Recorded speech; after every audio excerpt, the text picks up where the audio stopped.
Hey guys, so this will be a commentary video between my opponent and myself. I'll be playing the Infernity deck, so I'll be showing you how the deck kind of flows. So I draw the 1-for-1 here, and I was able to activate it and discard it for an Archfiend. So this puts an Archfiend in the graveyard. At this point in time, I think I want to empty out my hands so that I can normal summon the Infernity Randomizer.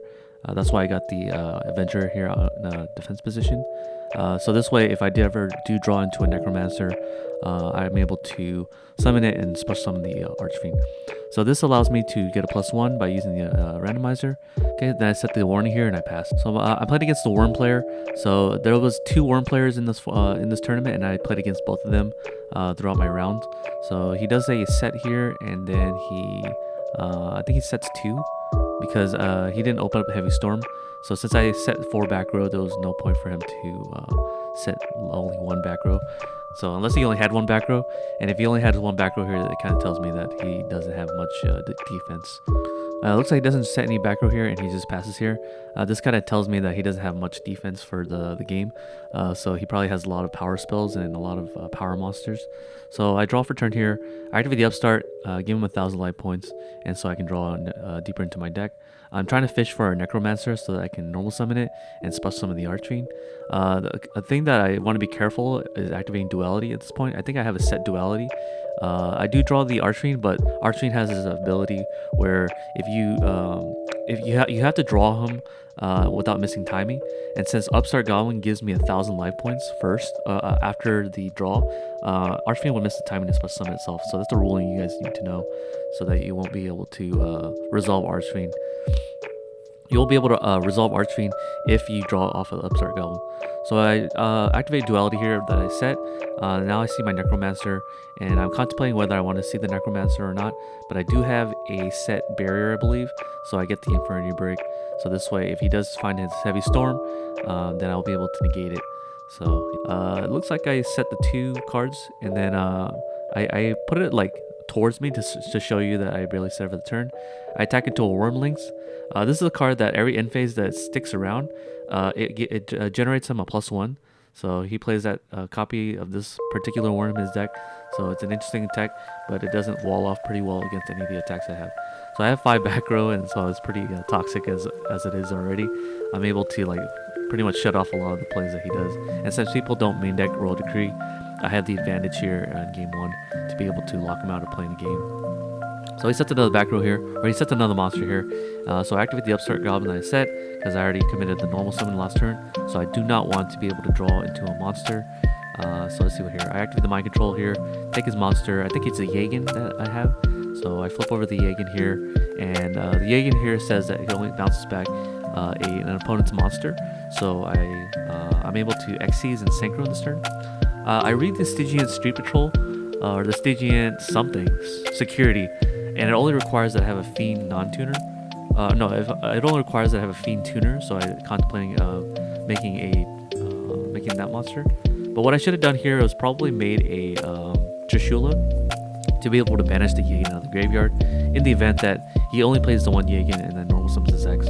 But it doesn't really matter here, so I do the attack order where I take 900, attack for 900, attack for 18, attack for 22. So, yeah. So I pass my turn with 5 back row and 3 monsters, so it's pretty hard for him to get out of the situation.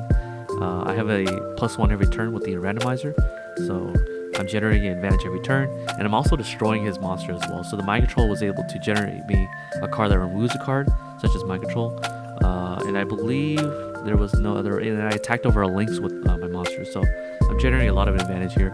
I have 8 cards to his, I believe, 4 or 5, so I'm not entirely sure here. So he's going to set here 4 cards, so he does have 6 cards. So it's my 8 to his 6, but I'm going to be drawing for turn. I'm going to be activating the Infernity break in the end phase here to destroy a back row. So I banish a Archfiend. So I think I destroyed the Archfiend here. I banished the Archfiend here because I want to be able to, because I already have an Archfiend on board, so I don't mind losing it. I roll the dice and I hit the Forbidden Lands here. Okay, so for the next turn, I'm able to generate a +2 because I'm able to use the Infernity randomizer, and I'm able to draw a card for the turn. And also, if I draw a Necromancer, I'm able to generate a +1 as well, or +2. But it looks like I have to go into the Duality play here, and I do see the Necromancer and the Mirage, but I get the Stygian, or not Stygian, but the Infernity Inferno to be able to dump more cards to the graveyard.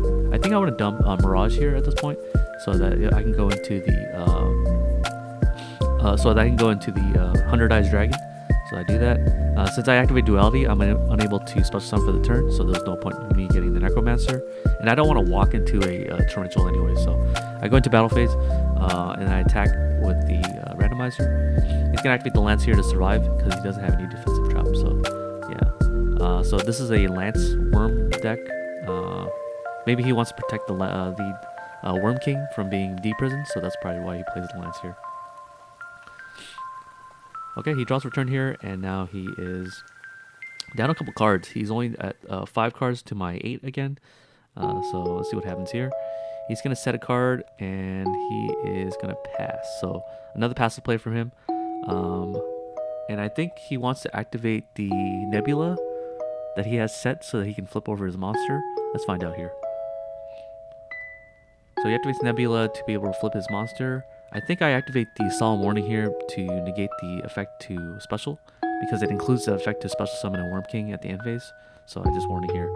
So yeah, and then he scoops it up because he's out grinded by the effects of Randomizer. So Randomizer definitely shines in the game 1, especially if people don't main deck Thunder King, or if they don't draw Thunder King Ryle. So yeah. So for game 2, I believe that he sides in the Thunder King, so I do side into the Soul Taker by taking out the Duality, so I don't hard lose to Thunder King. So I take out the Dualities for the Soul Taker. I also side in D-Presence as well. I think I take out an Upstart Goblin and Heavy Storm, because I understand that Worm is a control deck, so they're going to be setting a lot of back row. And so I pretty much don't want a Heavy Storm because they might have like Starlight Road set, and I don't want to walk into a Starlight Road. So I decided to take out these Heavy Storm, and I definitely don't want to side deck into Royal Decree because because they'll shut off my trap. So I don't side deck Royal Decree in this deck, so there's no need to do that. I side a lot of 1-for-1 spell and trap removal and monster removal. So that's kind of the theory behind this deck. Even the side deck plan is kind of the same too as well. So yeah, so let's go into game 2. So game 2 starts here. He's going to be going first. He's going to activate the Duality here to search one of his cards. I see that he has a Thunder King Ryle, so I'm pleased if he does get the Thunder King Ryle because I did draw into the Soul Taker. However, he's searching for the Nebula here, so I don't think he knows how to play against Infernities at this point in time. So maybe he already has a Thunder King Ryle, but I don't think he summons it. I think he does his set plays with the Nebula, so he's going to go for the combo play.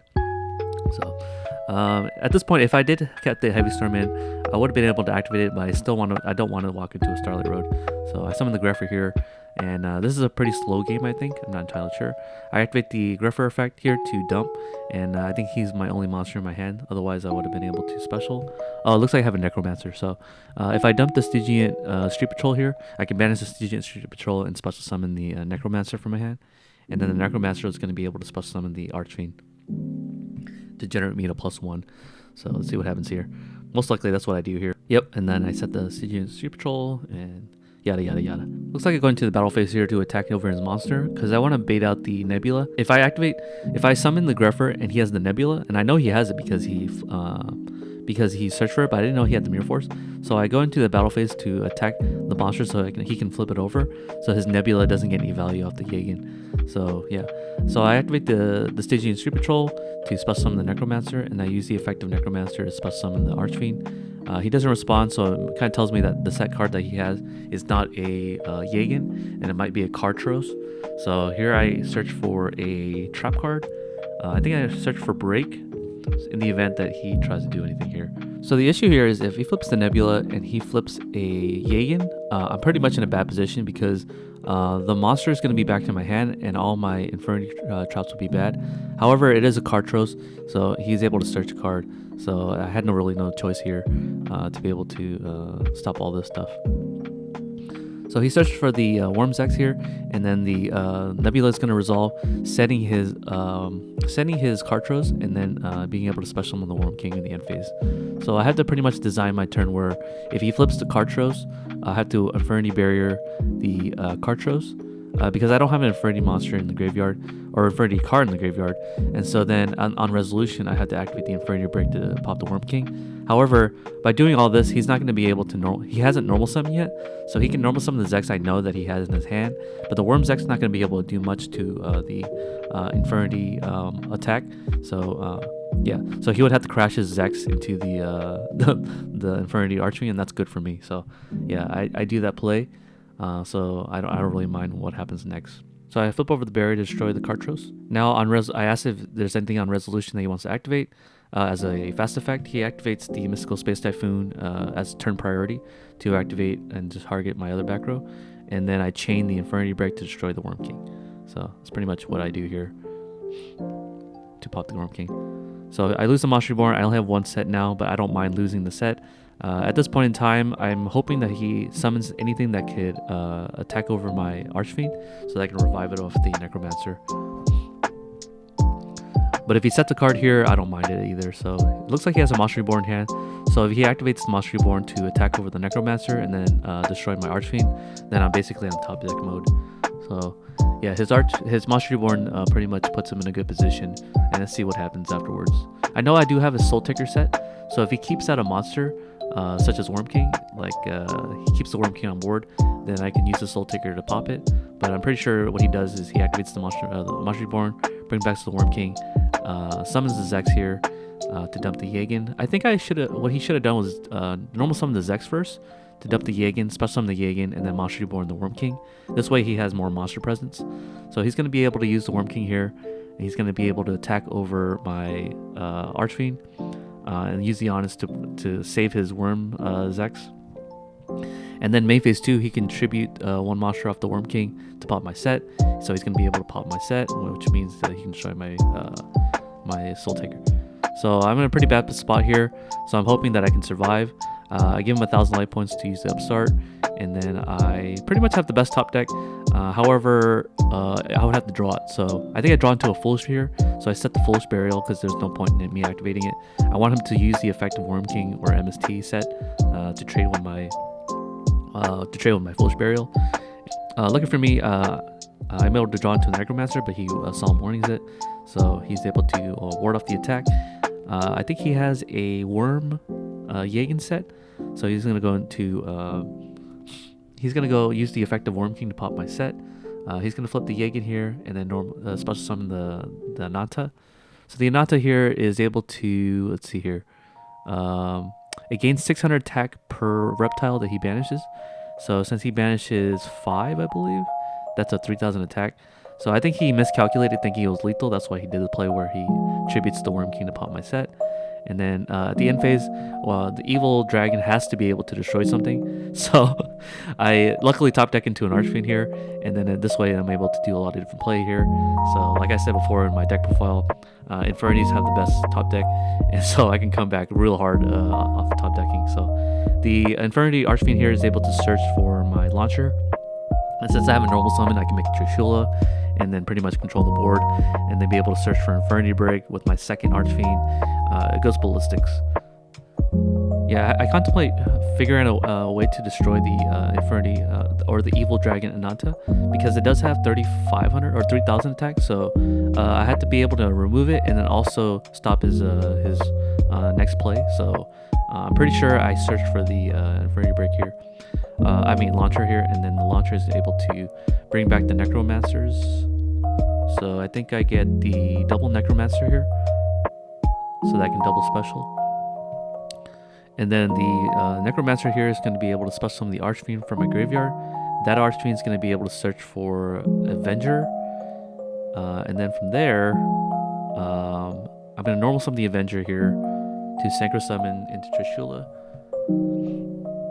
I contemplated making a Levier, but there was no need to make a Levier because it would only give me a Stygian Street Patrol, and I don't really care about that card at this point in time. So I put the Necromancer over to the left side to show that I activated his effect, so I don't forget. I normal summon the Avenger here, Synchro Summon into Trishula. Oh, never mind. Looks like I go into Doom Dragon. Okay. So the Doom Dragon is able to pop the Ananta, and he's going to take half the damage that it had on the field. So since it was 3,000, he takes 1,500. Yeah. And then I'm going to use the second Necromancer here to special summon a Archfiend. and then the Archfiend is going to be able to search me a Infernity Break to stop his next play. Most likely he's going to draw into a trap or a monster, so then I'm able to pop it. So yeah, so he yeah, and that was a victory here. So then yeah, the power of Infernities, guys. So off of this one Archfiend that I top deck, I was able to generate a +4, +5 actually, because the Infernity Doom Dragon was able to pop a card. So if the Infernity Doom Dragon was able to be destroyed, then I can revive it off the Necromancer. Just an FYI for you guys. So just to show you guys the power of Infernities against the Worm matchup. The next matchup I'm going to have against is another Worm deck. So stay tuned for that one. All right, another matchup against Worms here. So the Worm player starts first by winning the die roll. So let's see what happens and what he does. So their best play is to be able to normal summon the Worms X to be able to dump the Worm Jagen. Yeah, their best play is to be able to summon the Worms X to dump the Jagen and set the Nebula. So let's see if he opens up all those cards. He's going to activate the effect of Worm Jagen to set himself next to Zex. And then let's see how many traps he sets here. Only one. Okay, that's very surprising. Okay, so he only sets one here, and hopefully that for him it's going to be a Nebula. If I do have the MST here, I want to be able to activate it if I do draw it into my one MST, but I don't have it. Activate the Upstart here to be able to draw a card, and then I draw into Infernity Break. Activate Duality here to be able to set up properly. And I think I get the Stygian Street Patrol because it is a monster that I want to dump out of my hand with the Infernity Inferno. Or maybe I get the Call of Haunted here. Let's find out. Yeah, it looks like I get the Call of Haunted instead. So the Call of Haunted is able to get me the plays here. So I use the Duality, and now I set 4, I believe, or 3. Okay, so I set 4 here, and then I just pass here. I don't mind the Heavy Storm here because I believe I have Starlight Road set or Solemn Judgment, so I don't really mind losing my having the card resolve against me if it is a Pro Storm. So he doesn't look like he activates a Nebula here, so I'm pretty much in a good position here because the Nebula is the one that generates some advantage. He would generate a +3 off that card because he flips the Worm's X and the Worm Jagen. And then that card, those cards will draw him 2 cards off the Nebula, and then he's going to be able to special summon a Worm King. So that generates him a +3. So that's really scary trap card. But fortunately for me, he doesn't have the combo. It is a 2-card combo, and he does have to open up the good hands. So he gets a Deep Prison here, hoping that if I do attack with the Archfiend, that he can just banish the Archfiend, so I don't get the search. But a seasoned Infernity player would not play hard into the Deep Prison. Okay, so he gets the Deep Prison. I think he sets it, and then he goes into battle phase. No, he goes into battle phase first, attacks with the Worm's X, and then he sets a Deep Prison in main phase 2. Yep.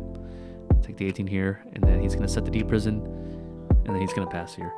I do have the Necromancer in hand, so I think I resolve the Infernity Inferno on my draw phase, so that this way I can flip over the Call the Haunted that I have, and hoping that the Call the Haunted will be able to get me all the cards that I need. Activate the Infernity Inferno.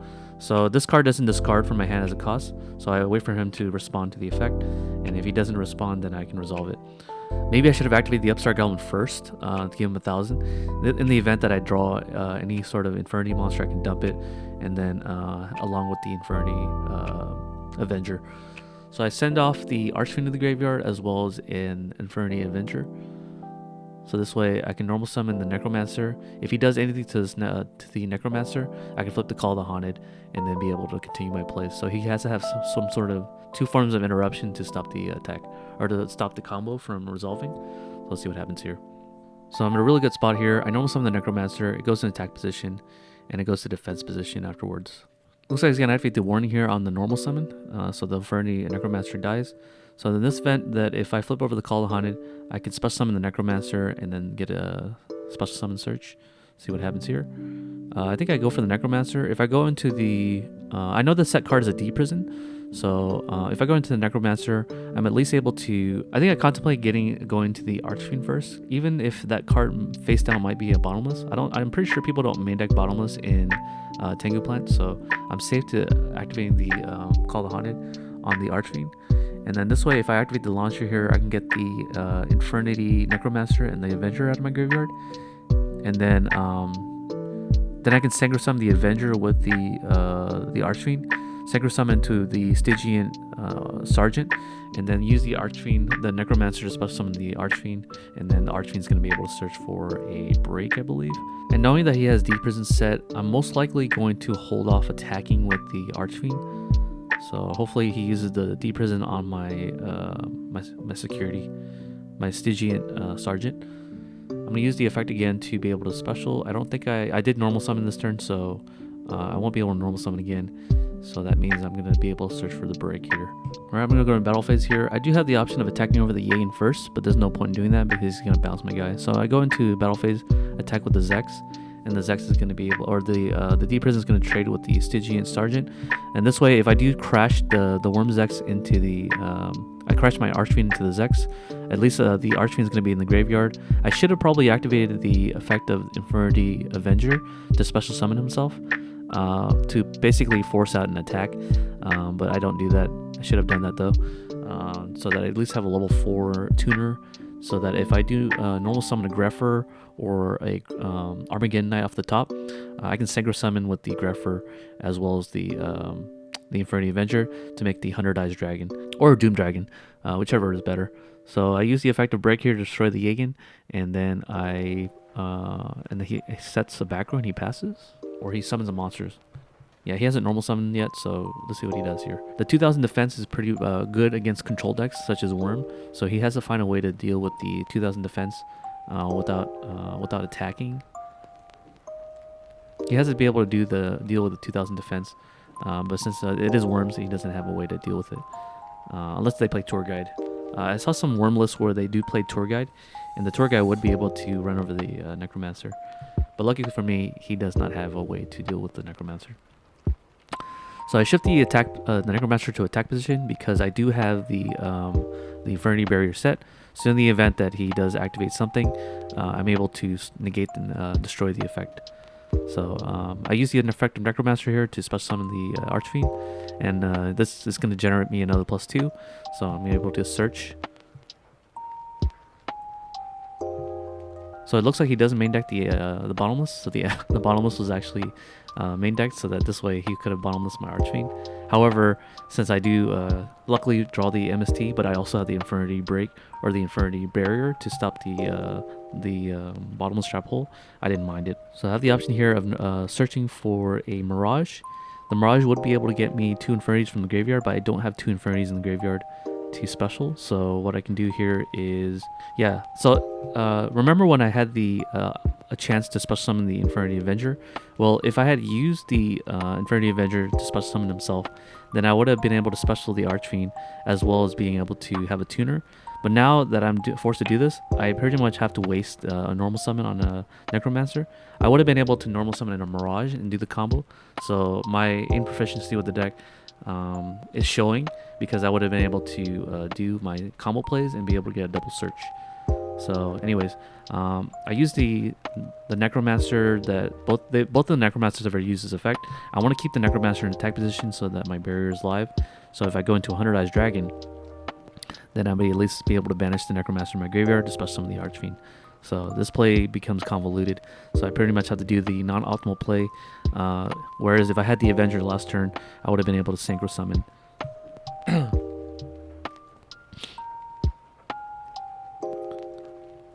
So now I have to banish my Necromancer from the graveyard to copy its effect to special summon the Archfiend, and then I'm able to search for another Infernity Break since I already normal summoned. So if I do go into battle phase here, I want to attack with the 100 Eyes Dragon in case it is a Jagen, but he sets a Sangan, so yeah, which is good because if he basically forces me to attack my strongest Shankar monster into a Sangan, because I don't know if that's going to be a Jagen or not. But in any event, it doesn't really matter because I am playing a control deck, so this allows me to pretty much play very passively. I think I do have a Starlight Road set, so in the event that he does flip the Falsodyna for value, I can just flip the Starlight Road to destroy the Falsodyna. So I'm not too worried in this position. And then he draws return here, so I'm getting a lot of value in game 1. But I only have this was my last Infernity Break because I did discard the Infernity Break for the Infernity Inferno. So yeah, if I lose this one, I can only search for Barrier, and I believe the Barrier is the one next to the Call of the Haunted, on closest to the extra deck. So my search targets are only going to be monsters from here on out because I've already used the Infernity launcher.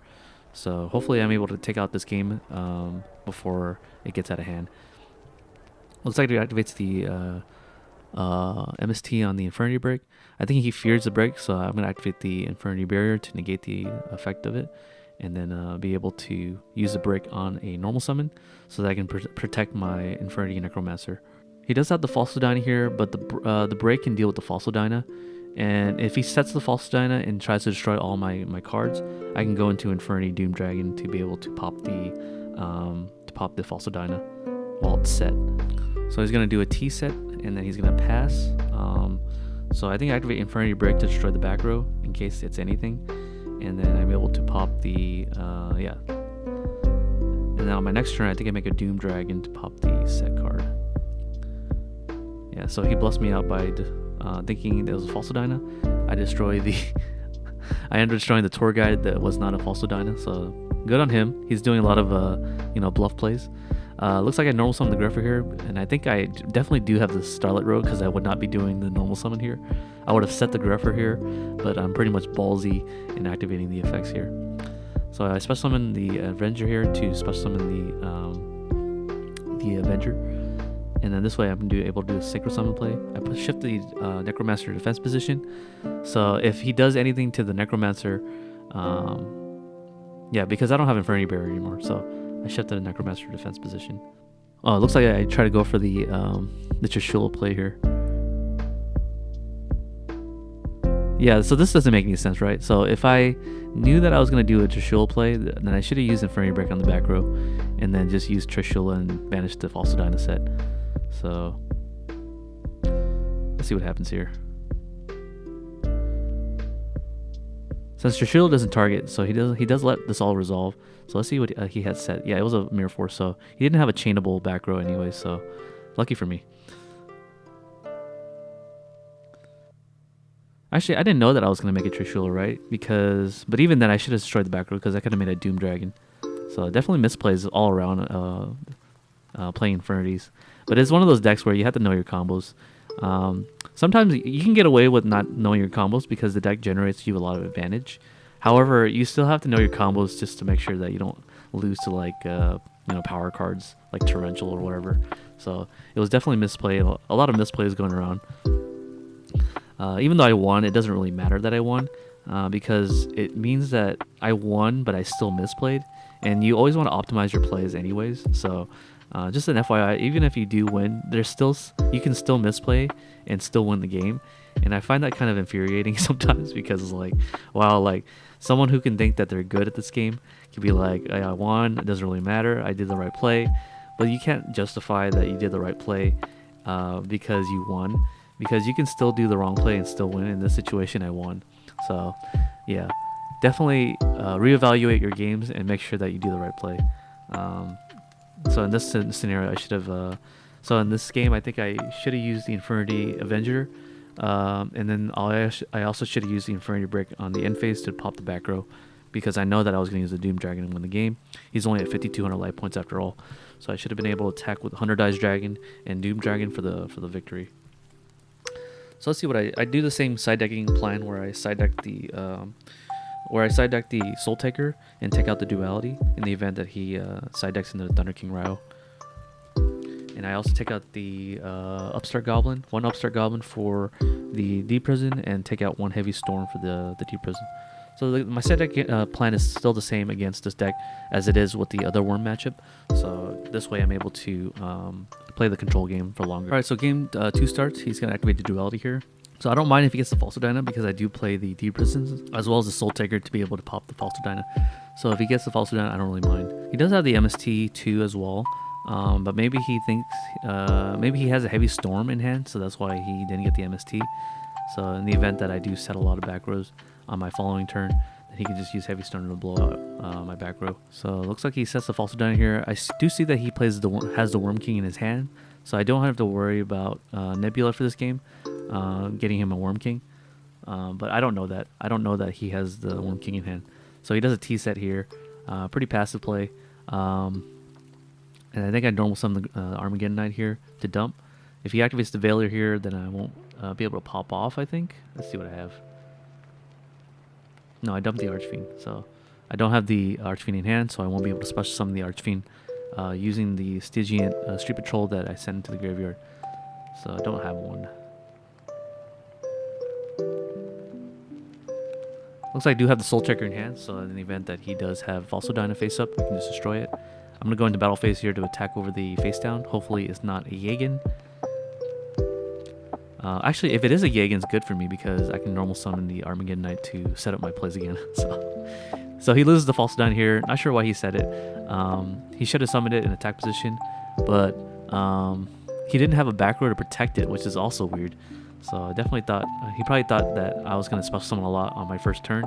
And again, I have to stress this, I can't stress this enough. Infernity, even though it is a combo deck, it doesn't pop off on the first turn like modern decks do. So it's a deck that likes to set cards and play passive until it's able to get its combo off. So, but heck, even if he does normal summon even though he does normal summon the Falsodyna, I did have the Soul Taker, so I'm pretty sure I have a Soul Taker set here. So, yeah, he doesn't activate the Pro Storm, so I don't think it's a Pro Storm after all. After he doesn't do anything to it, I draw into the Infernity Archfiend, which is unlucky for me because if I had just set 5 instead of set 4, I would have been able to special summon the Archfiend and get a search. So now I'm forced to figure out how to do this gameplay. So I activate the Stygian, or I keep calling the Stygian. So I activate the Inferno here. The Inferno here is going to be able to dump the second Archfiend out of my hand. So this way, that if he does have the DD Crow in the game too, he can just DD Crow only one of my my Archfiends.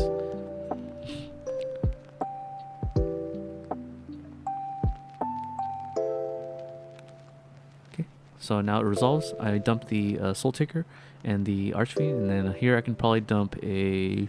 What can I dump here? The Avenger for sure, because I don't want to draw into the Avenger. And then I can dump... I'm definitely not going to dump Necromancer because I want to top deck into a Necromancer and be able to summon the Archfiend from the graveyard. So... Oh, I do. Never mind. I do send the Necromancer.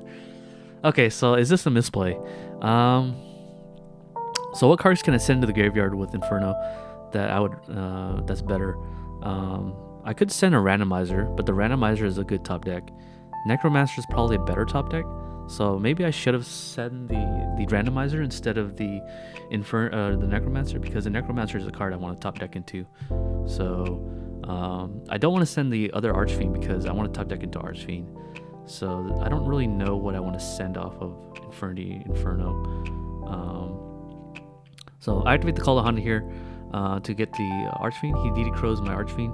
But luckily for me, I do have another Archfiend in the graveyard.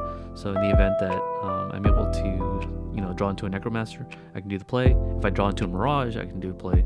That's why I don't want to send a Mirage with Inferno, because I can special summon 2 monsters. So it's tricky. I guess it is correct to send the Necromancer. But part of me thinks I should have sent the Randomizer. So he summons the Tour Guide the following turn here. And then I think I activate Solemn Warning because I don't want to deal with his Leviathan Dragon. I also don't want to deal with a potential Dark Arm too. So if he goes into Tour Guide to Sangan and he overlays for Leviathan Dragon, in the event that he plays Dark Arm, I don't want to deal with it. So yeah, because he would have 3 Darks in his graveyard. So I warning here so that he doesn't get his 3rd Dark. I also don't want him to get into a Sangan either, because the Sangan could get him a Yagan or another DD Crow. So I think that's why I Solemn Warning here.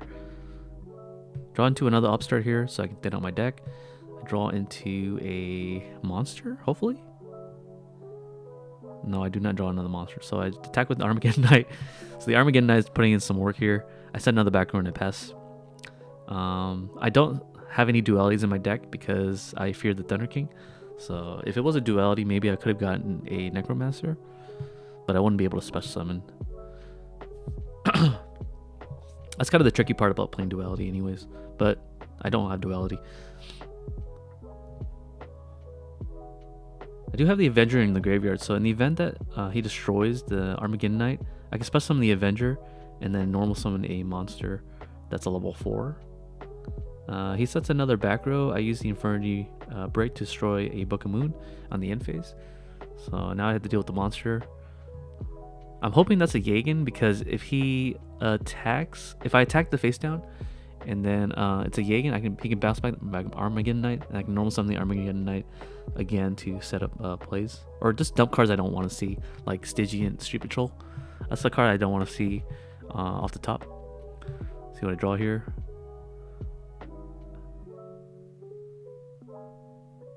Activate the MST to destroy his back row. It's a Nebula. He doesn't flip it, so it tells me that the set card is not anything I have to worry about.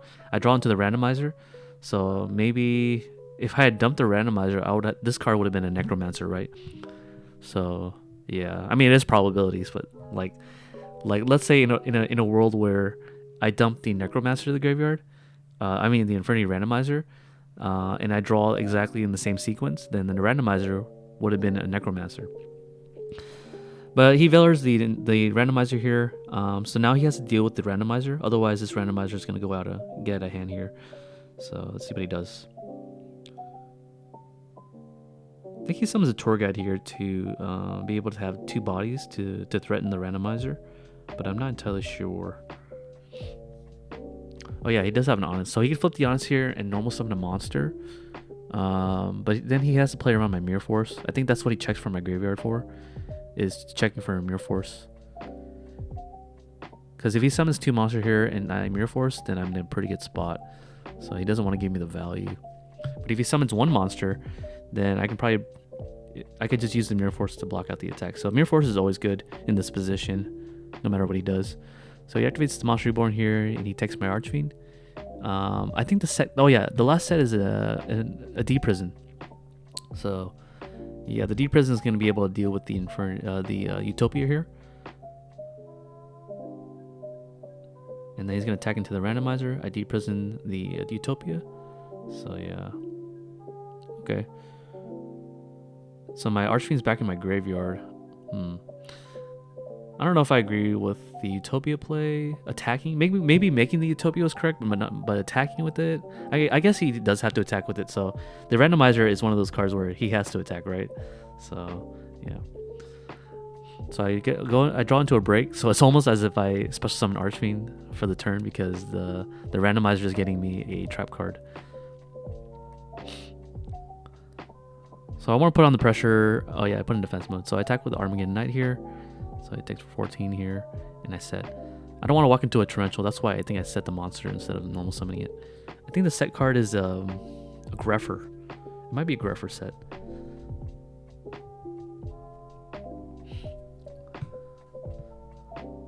So we're pretty much even on card advantage here. He has 4 cards, I believe.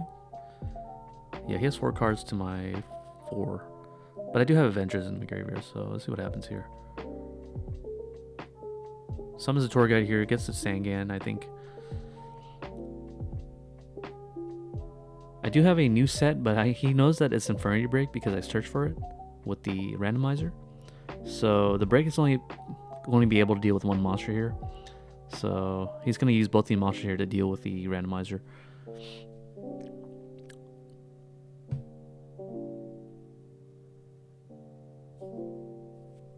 Okay, he's going to attack over the randomizer. I use the Avenger here to special summon himself, but it doesn't really matter because he can just run it over. And I'm pretty sure he's not going to run into my set because Necromancer has 2,000 defense. And Greffer has 1,600 defense. Such a high defense for a guy.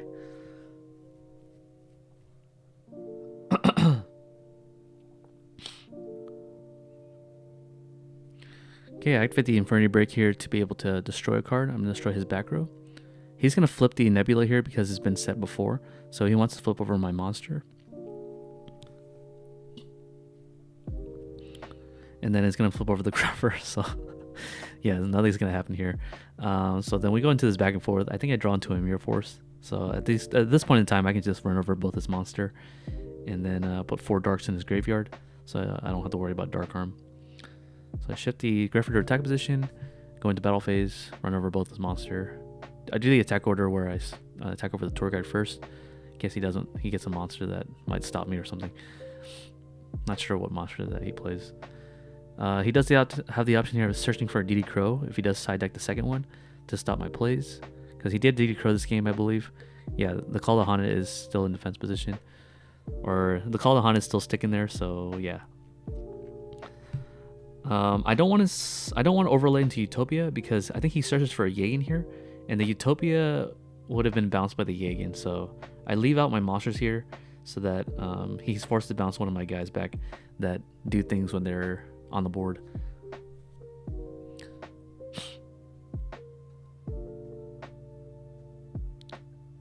And then I set another back row here.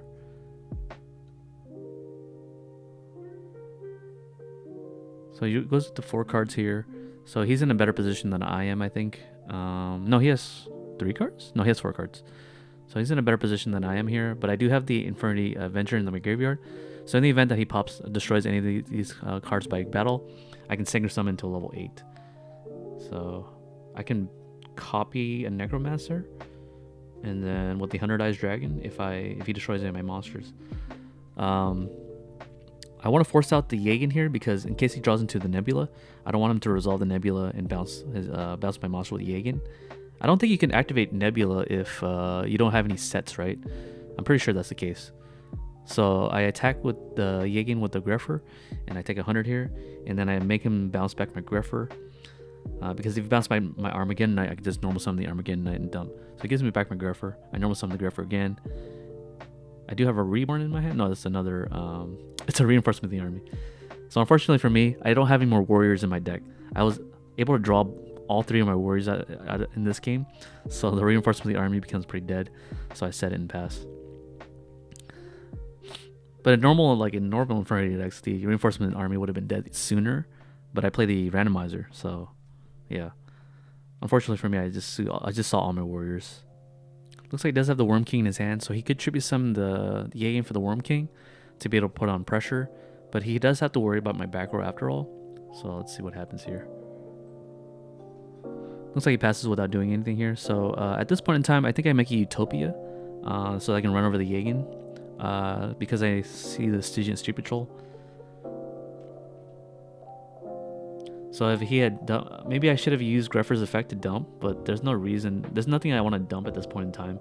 So yeah, so then I make an overlay play with the Armageddon Knight because he's weaker. And then I make a Utopia here. I contemplate making a Roach because the Roach would be able to stop a BLS from coming down. But I think I go for the Utopia play because I can negate an attack. That's what I was thinking. And he also does more damage too.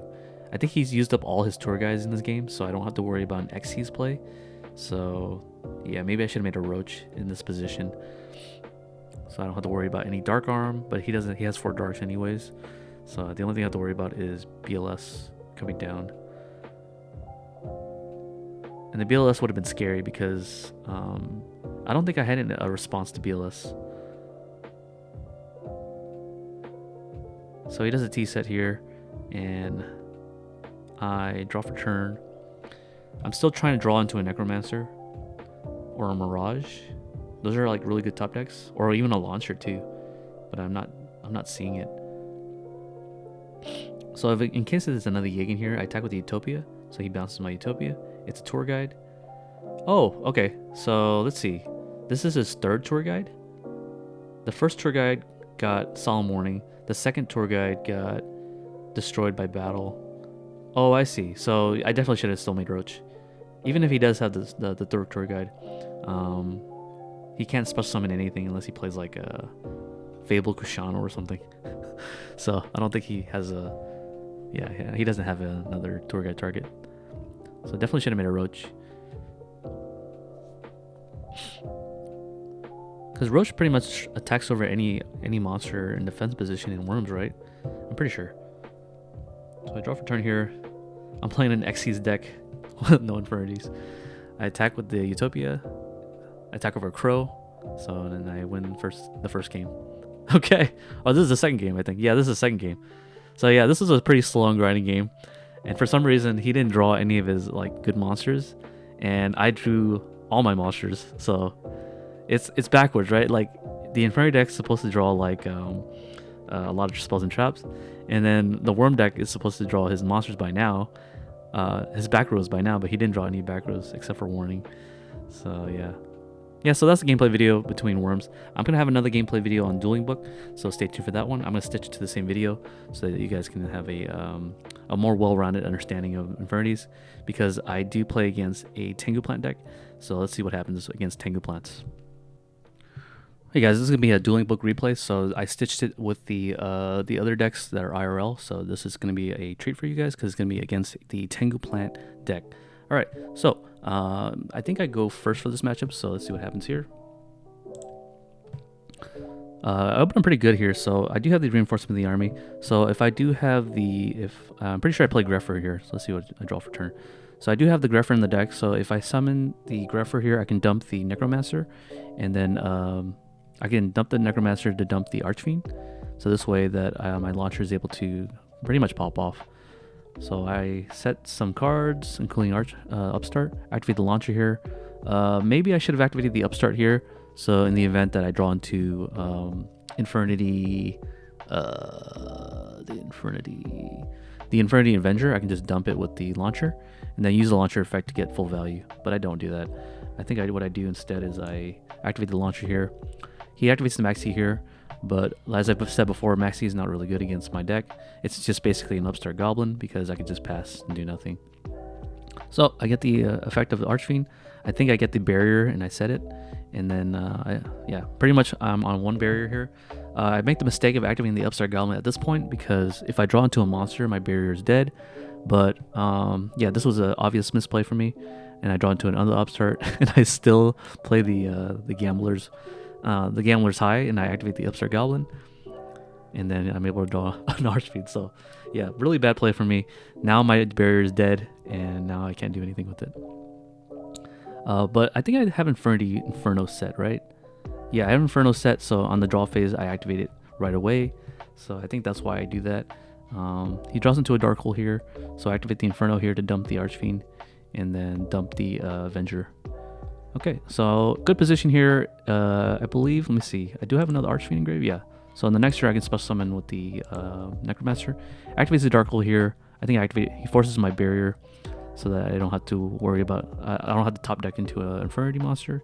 Summons the Thunder King Ryo, and now I can't special summon. Let's see what happens here. He attacks over my Archfiend, and I take 100 damage. So he's blocking me out of playing the game. I activate the MC in the end phase. And then I activate the Necromancer to be able to special summon my Archfiend, overlay into Utopia.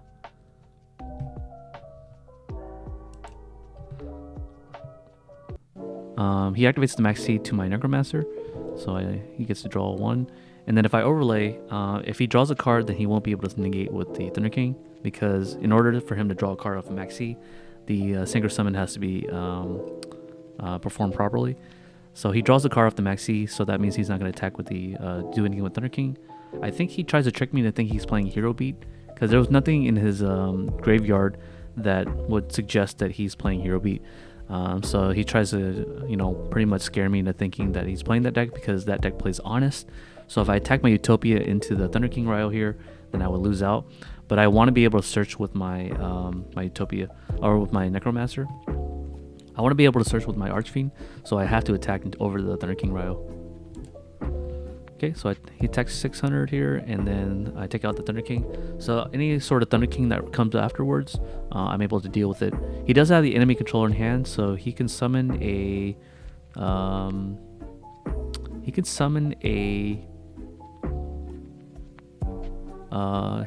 Reborn Tengu, and then use the enemy controller to take my monster, but there's no play afterwards. And it doesn't look like he has much plays going on in his hand, so let's find out. Let's see what he does here. He draws into a Dust Shoot, and this is why I really hate Dust Shoot, because especially in a faster format like Tengu, you have to be able to draw it first turn, otherwise it's going to sit in your hand, and the Tengu deck is already set up. Any Tengu deck is going to set up already, and they're going to have less than 4 cards in hand, unless they're playing against like Chaos or Agents or something. But yeah, that's why I recommend side decking Dust Shoot for the decks that like to keep a big hand. So activating Infernity Break here to banish my Infernity Inferno to destroy one of his back rows. I destroyed the first one that he set, which was Enemy Controller. That would have been a really good card against me on subsequent turns where he has Tengu. He sets a card here. I don't know what he sets. So by me destroying the enemy controller, it doesn't really rule out the fact that he has Tengu set. So yeah, we're gonna proceed onwards. I think I set a warning. Did I draw a warning? Yeah, I set the warning here, and then now I go activate the effect of Necromancer to special summon the Archfiend. The Archfiend is going to be able to let me search because he doesn't have the Thunder King Ryo anymore. I search for a break here. I go into battle phase because maybe I should have set the break first because I could have bluffed out the barrier, but I don't know.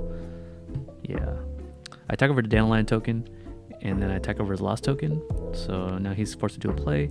I set another back row here. Actually, no, I didn't have a back row because this was set for the turn. So there was no need for me to set this Infernity break in case there's a Ryko. He normal summons a Spore here. I contemplate whether I want to use Infernity break, but he does have a Dandelion in graveyard, so I don't want him to bring out Spore and make a level 5 synchro. So I hold off on using the Infernity break. So it goes into Formula Synchron here. I don't want him to draw a card because last turn he just simply set a enemy controller with a monster. So I think he's trying to dig for something. So I activate warning here. I also see that he doesn't have a dark monster in his graveyard. So the warning here is actually pretty good here to stop. Activate the warning here so that he doesn't get his straw. Activate the break here, destroy his last back row. And then I destroy his Dust Shoot, which is the Dust Shoot ends up being a 1-for-1, which is good for him. I draw into Necromancer, which is a really good top deck for me.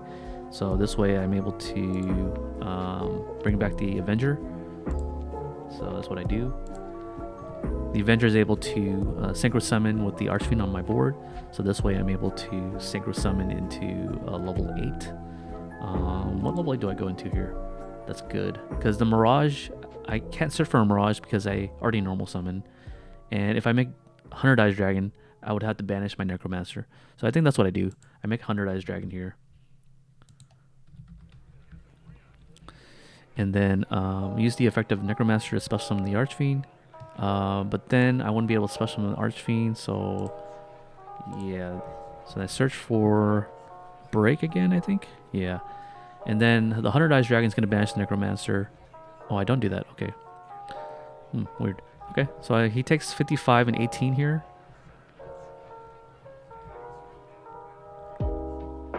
But definitely this should have been... I should have banished with Necromancer, special summon the Avenger, and then Synchro Summon into 8, make a Doom Dragon. Yeah, and then the Doom Dragon would have been doing more damage. So he would have lost another 1200 life points, putting him below Brain Control. But it's not Edison format, so it's not a thing. Yeah, I could have made another 100 Eyes Dragon and banished the second Necromancer. I don't know. This feels weird. So anyways, I don't have any more breaks anyway, so that's probably why I decided to do this play. Yeah, I don't have any more Infernity breaks, so there's nothing for me to set and search for. So I am on this board. So Utopia is a pretty good top deck. He has a Reborn Tengu, so he can use Reborn Tengu, Reborn his Spore to make a play. He can also make Utopia as well, but I can make Doom Dragon to pop the monster. So whatever he makes, I don't think he can do anything because the Utopia negates all the attacks. And Catastrophe doesn't do anything against dark monsters.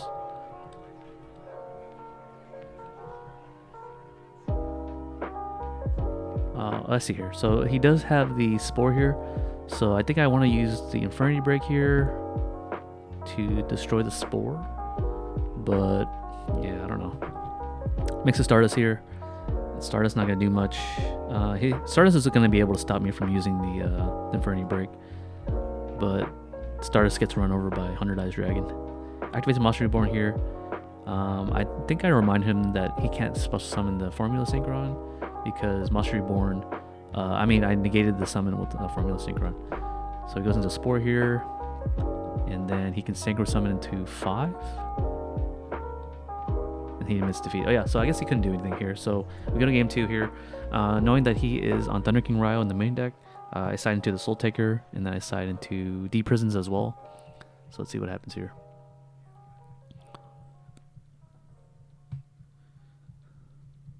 Okay, he goes first for the turn. He has... Oh yeah, so he sides into the MST plan here to deal with my back row.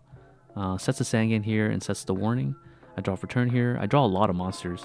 So if I summon the Greffer here, he's most likely going to warning. And I think I have been forced to do a 1-for-1. I contemplate doing a 1-for-1 play, but there's nothing I can get from the deck. I don't think I was on a randomizer on this build, so I go into duality first. I think I grabbed the warning, yeah, instead of reborn, because I can't special summon after I use duality. So then I set the 2 and I pass, and at this point he could use his double MST, but he's probably going to save it for my Call the Haunted. So he's going to summon the tour guide here, special summon another tour guide, and so he can do 3,000 damage. He attacks. If I flip Call the Haunted here, he can MST. He saves the max C so he doesn't get an upstart goblin. And then he attacks for 3,000. Go to 5,000. My warning now has to like do a lot of damage to me. Draw for turn here. Draw into the debunk. I think I set the Necromancer here because the Necromancer can wall off against these attack. If he makes an Xyz, I can warning the Xyz. I set 2 more back row. He draws into BLS. I don't think he has a light monster, does he? No, he doesn't have a light monster. So he can Dark Hole here. He can attack to see what I have, and then Dark Hole in the main phase 2. The Dark Hole would be able to get rid of the Necromancer, but there's no point in Dark Holing, right? Because I don't have the setup, so I don't know. It feels pretty weird. Dark Hole here. He doesn't Xyz here, so I draw for turn. I set the warning here next to my other warning, so I can activate both of them. Maybe I should have activated 1-for-1, but there's no good targets for 1-for-1 except for Avenger. So there's nothing I can do here at this point. So he MSTs my new set, hits the warning. So at this point in time, he has to be able to do something. He draws into Reaper, so I think that's why he does the Xyz play here now instead of before. And then he detaches for the effect. And then I think I activate... No, I think I just warning here. No, I let it die. Wow, interesting. I take 1,000 here. So now my warning's still alive because he MSTs. Yeah. So I draw into Archfiend here. So this is a really good spot for me because if I 1-for-1 here, he can max C. And then I can just sit on... Or I debunked max C. Right. So I was able to use the debunk here. Special summon the Avenger. So he had a good max C here, but I had to debunk. Notice on the Mirage here. Activate the Merfolk Mirage. So if he has a second copy of Max C, for those of you guys who don't know, Max C can only be activated once per turn. So even if you negate it, it has the effect where it says you can only use 1 Max C. Because it says the word use, it means that you can't activate a second copy of it, even if it gets negated. So this way the Mirage is able to get my Necromancer, and I'm able to pop off, essentially. Oh. Do I not get Launcher here? Oh, that's weird. I should have got Launcher here. That's weird. Why didn't I get Launcher?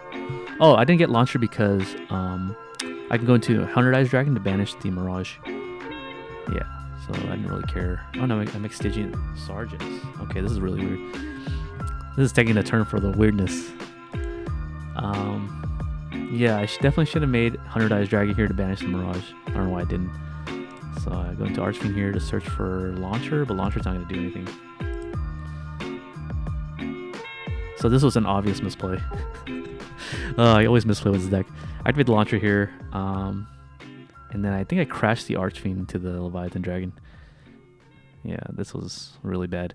So I waste the attack. So my Sergeant is going to be able to do 1,200 damage, and then the Sergeant's going to go up to 3,000 attack, so I can run over the Leviathan Dragon.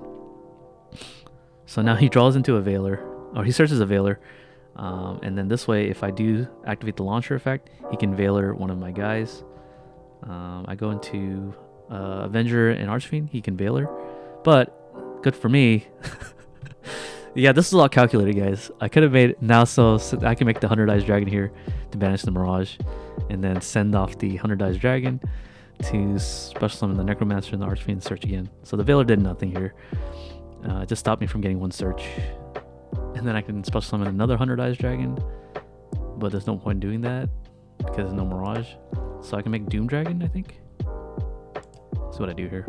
Another cool play I can do here is make a Mirage, or make a Bryanak, because if I draw into a So what he's gonna do the next turn is that if he wants to play a defensive play, the Bryanak would have been able to discard a card and then bounce one of his cards back so that I can attack him. But also the Bryanak would be able to